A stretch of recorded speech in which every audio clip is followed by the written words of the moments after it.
It's fun.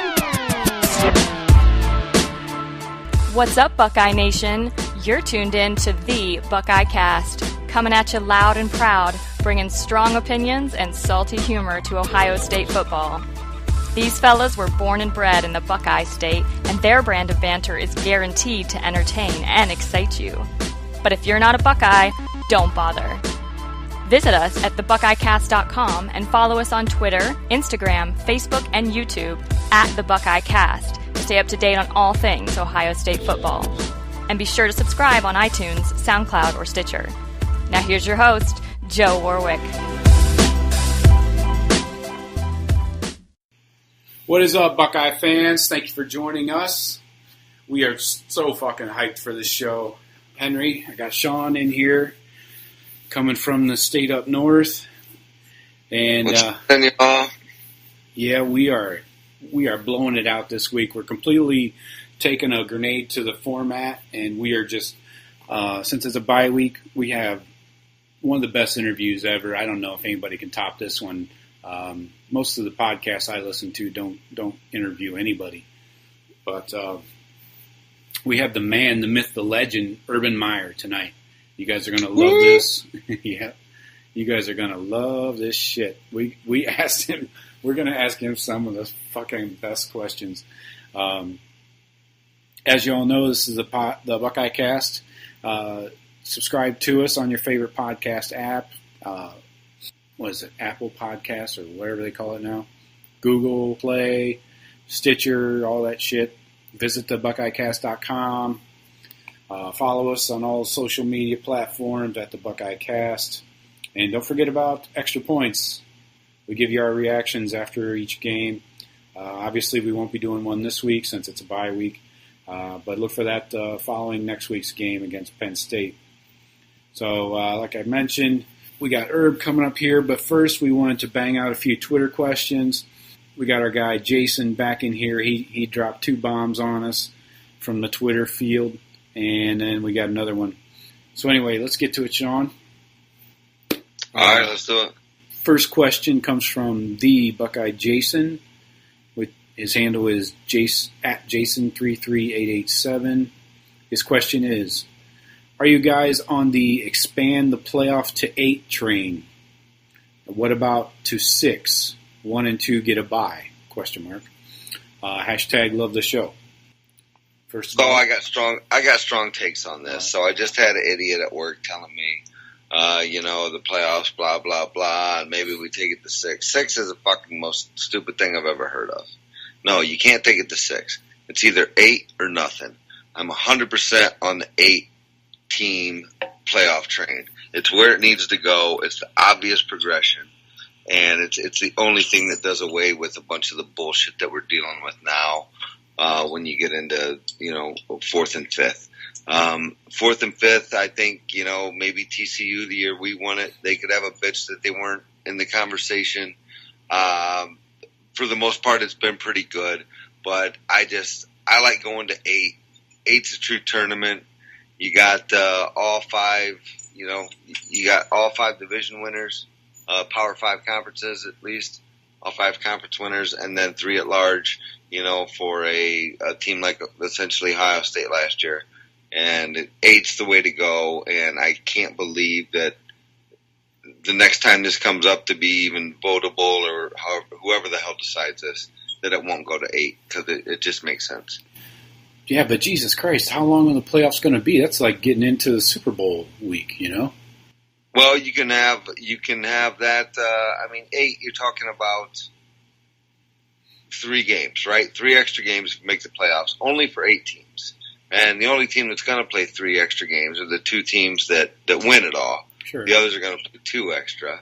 So, right now we've been running that first round of playoffs with 4 teams. On New Year's, we've been doing it on New Year's weekend recently. So why can't you do the round of 8, maybe call it Christmas weekend, somewhere around there, do the final or down to 4 just like you were somewhere around New Year's. And then somewhere around the 10th of January, you have your playoff. I mean, I don't find that I feel like people that could schedule could figure that shit out. So you have and it makes college football better, in my opinion. So you're saying the more teams in the playoffs, the better for you, in your opinion? Well, I mean, to an extent, I think 8's the perfect number, and I no one to this point has sold me on 16.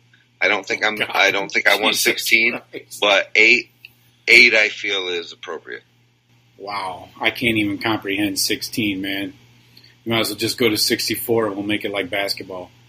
Yeah, no, and that's why you can't do that, and there's too many games. But the fourth or fifth team could get fucked. Back in the day, the third team got screwed because 1 and 2 played for it, and 1 and 2 by whose ever standards was picking 1 and 2, and so the system's as good as it's ever been, but it's not as good as it could be. I think 8 teams, to me, in my mind, is the perfect number because the ninth ranked team never had a say, hey, we should be, number 1 team in the country. No, when you're 9th, you're usually not number 1. But you could make the same argument between 1 and 8. Or 1 and 6 even. 1 and 5. Well, it depends on the year, certainly. And the year we won it, we went from 6 to 4 in our championship game. Right. I think TCU was 3 going into that week. Right. And TCU got bounced out. Yeah, I just, I don't know, man. 8 teams sounds like a lot. And so you could theoretically have 2 teams from every conference, except for 1. Well, no, except for 2, but because you got 5, right? You got the Power 5. So that'd be 5. Yeah, except for 1 conference, I meant. No, but even then, you'd still have 2 conferences without 2 and 5 and then 3 more, so 1, 1, 1. But yeah, potentially. But I think you'd have I would think most years you would probably at least have 1 outside the Power 5, sometimes even 2, I think, on certain years, especially if Notre Dame or somebody. Well, probably just Notre Dame makes a good run. Yeah. You could have them and, Speaking of them, I'm getting sick of their all the speculation about them making it into the Final Four this year. Jesus, you got to be kidding me. They got a long way to go before they even get a sniff. Well, I don't know. I mean, why? Why do you say that? It's been a topic on sports radio lately that if Notre Dame wins out, that they should be in the Final Four, and they suck. I don't think I disagree with that. Why do you disagree with that? Well, they lost to Georgia at home. Okay, they lost to Georgia, who to me looks really fucking good. It's not like losing to some bum, and they lost late in a real tight fucking game, as far as I remember. And I don't know if they went out and beat USC and some of the other guys that got in the schedule. I don't think they go down to Miami and beat Miami. Well, I mean, they certainly have to win out, but don't we all? Right. That have a loss. I think this will take care of itself. It's kind of a moot point. But, I would agree. But I guess the for the topic to come up at this point of the season just didn't make sense to me, and I heard it on multiple shows. It wasn't just one. That's what I didn't get, because they still got USC this week. NC State's playing much better ball. Got to go to the Canes. They got Navy, which is always a fucking. It's a football game. And then you got to go at Stanford to finish the season. So good luck with that. Like I said, I think this schedule will take care of itself, and we won't be talking about Notre Dame in a few weeks. No, but if they do win out, then don't you think they're in? I mean, I do. Potentially. It really depends on what everyone else does. A one-loss Ohio State shouldn't be bumped by a one-loss Notre Dame. Why not? Well, it depends on what they do to finish this schedule out. these last 6 games. You know, especially if Oklahoma keeps losing. And yeah, they just took the lead. And then Notre Dame's only loss is to Georgia, that gives, that potentially even beats Bama. And Georgia looks good, man. Georgia's got a chance against Alabama. Yeah, maybe. Like I said, I think everyone's schedule is gonna sort things out for us. Looks like Oklahoma just took a 7-point lead here in the 4th against K-State. They were losing much of this game, and then if you're talking one-loss teams at the end of the year, you got to talk about the quality of victories and the quality of the loss. Iowa State beat Oklahoma. That's not a good loss, and then that makes our Oklahoma loss look not so good. Well, to me, it's not even a question. Ohio State, there's one way in: win out. If you win out, you're going to get in. If you don't win out, you're not getting in. Period. Yeah. I would find it real hard if Ohio State runs the table, against the entire Big Ten, wins the Big Ten championship, and you say, no, they're not getting in. They lost their second game of the season against the Heisman frontrunner that played out of his ass. Yeah, and the championship game in the Big Ten is another feather in our cap if we were to win that over Notre Dame, That's another reason to choose Ohio State. Yeah, but did Notre Dame get in? Have they been in it yet? Playoffs? Yeah, they made it in. Got smashed by Alabama. That might not have been playoffs. That might have been the last BCS. That was the last BCS. It was BCS. That was the last BCS game. They haven't been in the playoffs. Yeah. That was a terrible showing. So anyway, let's move on to Twitter question number 2, also from Jason, at Jason33887, in case you forgot. In your opinion, who is the most irreplaceable player on OSU's football team? In my opinion, Jamarco Jones. Hashtag check his stats. Hashtag he a beast. Jason, you're probably smarter than I am on this, but I certainly would not disagree with you. I was very irritated that I saw Jamarco Jones, laying on the field and limping off in the 4th quarter against Nebraska. I don't know if he's the most irreplaceable. I would think it's probably at this point JT Barrett would be the most irreplaceable. I wouldn't have said that to you 3-4 weeks ago, but I'm 100% in on JT, and this team's gonna either win or lose on JT Barrett. So I'm all in on him, and I think he's the guy. Shawn's getting tired from jumping on and off that fucking bandwagon, folks. It is. At my age, it works the back. Yeah, I agree. Losing your quarterback would be the worst possible scenario. Left tackle is a very important position, but hopefully we could find someone serviceable, whether it's moving Mike Jordan out there or, I don't know, or moving Mike Jordan out there. I don't know. That's the only scenario I could foresee us having success at that position. But yeah, losing JT would be the worst. But I'll check his stats for you on Jamarco at some point and get back to you. And by the way, he will be an early round draft pick in the NFL. Yeah, I would think so. Yeah. All right, thanks for your questions, folks. The third question was kind of gobbled up in the answer of the first. The third question was answered. Let's call it that. So now we'd like to welcome in our main attraction, the White Whale, the head coach of the Ohio State University. Let me know when another podcast gets him on. Welcome to the show, Coach. What's up, Herb? That's Shawn. He's up in Detroit.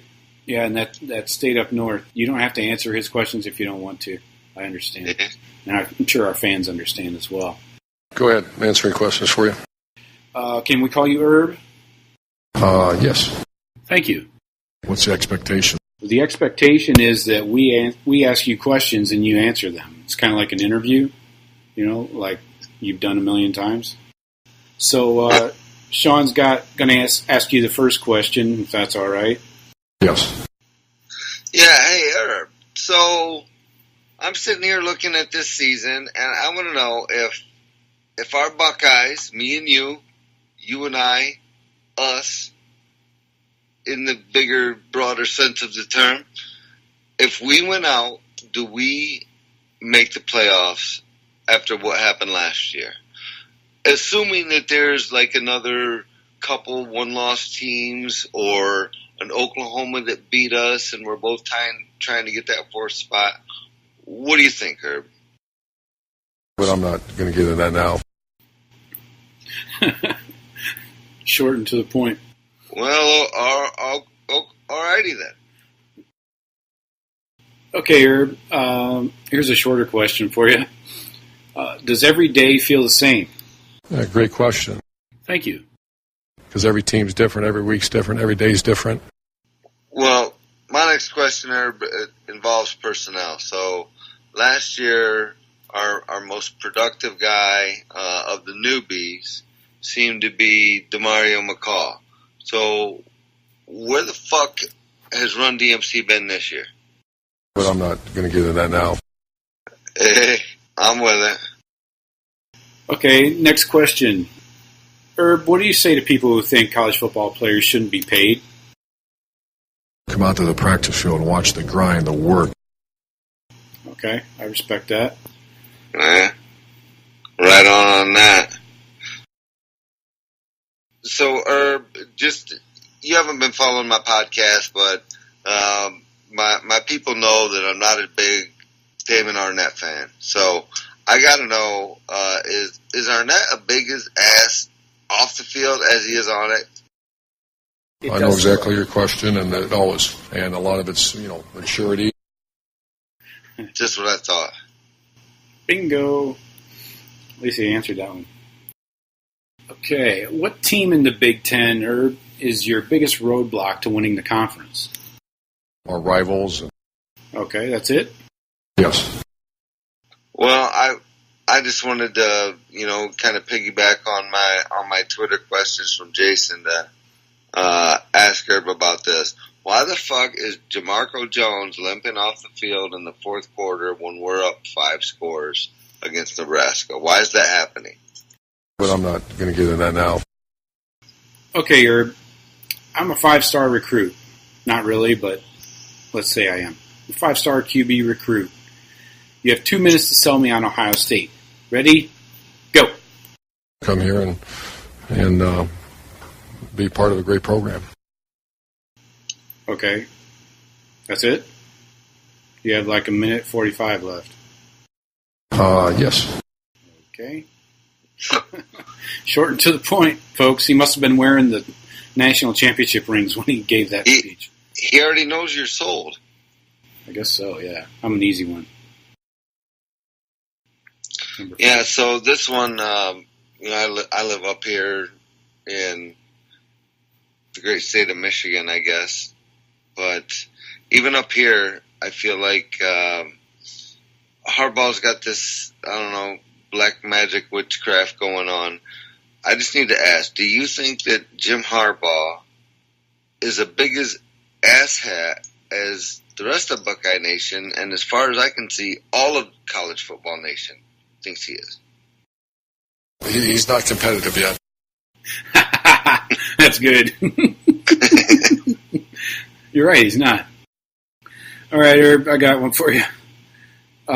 With coaching young people today, it must be really hard to get through to them and to kind of treat them with. Does your staff know what's up with millennials? And will you let us know? We know what's up, and I'll at some point let you know. Perfect. Thank you. You can text me anytime you want. Thank you. Yes, this pre-harkens your Buckeye days, Herb, but I just got to ask you, I'm a big fan. Is Tim Tebow the greatest person on earth? And can you see him coaching when he's done trying to be a professional athlete? And he's an even better person, a leader, and yeah, he's great. I think that's kind of his standard answer for Tim Tebow questions. It's never going to change. So, Herb, are we doing a good job? It's a hell of a job. Thanks, I appreciate it. Good job, Shawn. We're doing a hell of a job so far. Appreciate that, Herb. Just one thing, this might not be for the podcast, but it's been brought up to me, so I thought I'd ask. I'm sure no one else has. But it's been not widely reported, but rumored, mostly between me and Joe, that since the Clemson game, you have suffered from ED, which others may know as erectile dysfunction. Can you address that? The unit's the strongest it's been since, I think, the 14 time. Well, that's good to know. Are we at the point where we can call you a friend? We're not at that point. We're not at that point? Why not? We'll keep working on it. Yeah, I think we need to hang out more. Dinners, drinks, those types of engagements. I think we'd win them over quickly. I think so, too. Yeah, so we always wonder, and we sit here in the off season trying to think of shit to talk about, and we always wonder how players lose their black stripes. And if a player gets up after a kick in the nuts, does he lose his black stripe? Is it easier for offense or defense? Give us something. It means he's a tough cat. That's it? No black stripe, huh? Okay. So I feel like we can loosen up the questioning a little bit. I feel more comfortable. How about you, Shawn? Yeah, I'm feeling pretty good. Herb, you? Yes. I mean, we're all grown-ups here. So, quick question, Herb, do you watch porn? Yeah, we watch that. I don't watch it, but Stamper does, and some guys watch it. And... Okay. I watch it too. Yeah. From time to time. I try not to live in it, but just not at work, right? I've seen a thing or two. So, not... Herb, I got another trick question for you. I think you're going to nail this because I've seen some early pics of you with the porn stash. Name this tune.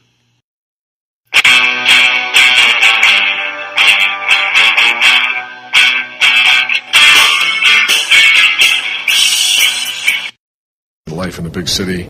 Ah, you son of a bitch. Nailed it. Guy knows some stuff. So I know you're usually tied up on game day, but maybe Sunday you see some games. What do you go for during the game? Or wings, burgers? That's an interesting comparison, and I haven't thought much of it. Well, what's your fucking problem? Are we going to go here for a while? Relax, Herb. It's a fucking bye week. What else you got to do? All right, Herb. Let's talk about your manners. Let's take it down a notch. What do you like about Coach Lou? What I love about the kid is he's a young man. He's a competitive guy. Did you say a young man? About Lou Holtz? I think he spit it, but... Is there like a Lou Holtz Jr. or maybe the third? I think Lou is young for his age. All right, Herb. So, just your opinion, how does a guy with a small penis satisfy a woman? Yeah, great question. Thank you. He has to overcome it with incredible technique. Makes sense. Well, I couldn't agree. I couldn't agree more, and I wear those words and I heed them. But have you ever had a better interview than this? Not ready to say that yet. All right. Well, let's keep plowing. Maybe we'll turn your opinion. So, Herb, do you like checkers or chess? I like those checkers. Yep. You like those checkers, huh? I figured you were a chess guy, actually. I think he just likes to, plow through this to that, double jump, straight forward, attack it, We're not trying the Calvert playbook. We're coming at you. He likes to score, too. Score quickly. What I want to know, though, is does Greg Schiano like you? I think that's a great question for Coach Schiano. All right. Well, let us know when we can have access to Coach Schiano. All right. So, off the board kind of question here. If you put pickle relish on a hot dog, is it now a sandwich? I don't relish much. What? But a bigger question, I've got a 4-year-old GSP that's a bad mofo. Would you give my dog a scholarship if he could run a 4.3? If he's a very good player, yes. If he's not, no. What do you think, Shawn? Think he's a very good player? He's a beast. I mean, he's going to need some coaching, but the talent level is there. The natural ability is there. All right. He just needs coached up a bit. I think Herb can help you then.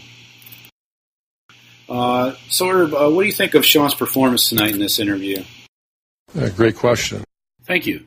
His accuracy and just his energy level right now is incredible. I appreciate it, Herb. I'm trying. I'm super excited. Appreciate the opportunity, and I'm humbled. Thank you. That's high praise from one of the best coaches in history. Well, I thought you were going to say high praise for me, because that is. I don't praise people like that so much. Speaking of Penn State, what about these Penn State uniforms? We're going with the all-gray helmets I see and all-gray jerseys. What's up with that? Yeah, those things are fucking awful, dude. He must have been snooping in our meeting the other day. So a more serious question, Herb. Do you think college players should be thankful for their scholarship? Can't put a price tag on that. Well, actually, you kind of can. It's like $100K for 4 years at the Ohio State University, if you paid for it. Well, that's a number. Kind of a price tag, you might say. So, Herb, we've been here for a while now. I've asked you a few things. Are you feeling more comfortable with us? Better than we have, but not where we need to be. Yeah, we just had to talk about porn, hot dogs, and Nike, and Herb's all good. Okay, Herb. I hate cliches, especially football cliches, because everybody fucking uses them all day long. What are your favorites? We got a lot of football left. That's solid. Any others? Coach speak. I feel like saying you hate cliches is a cliche. It is.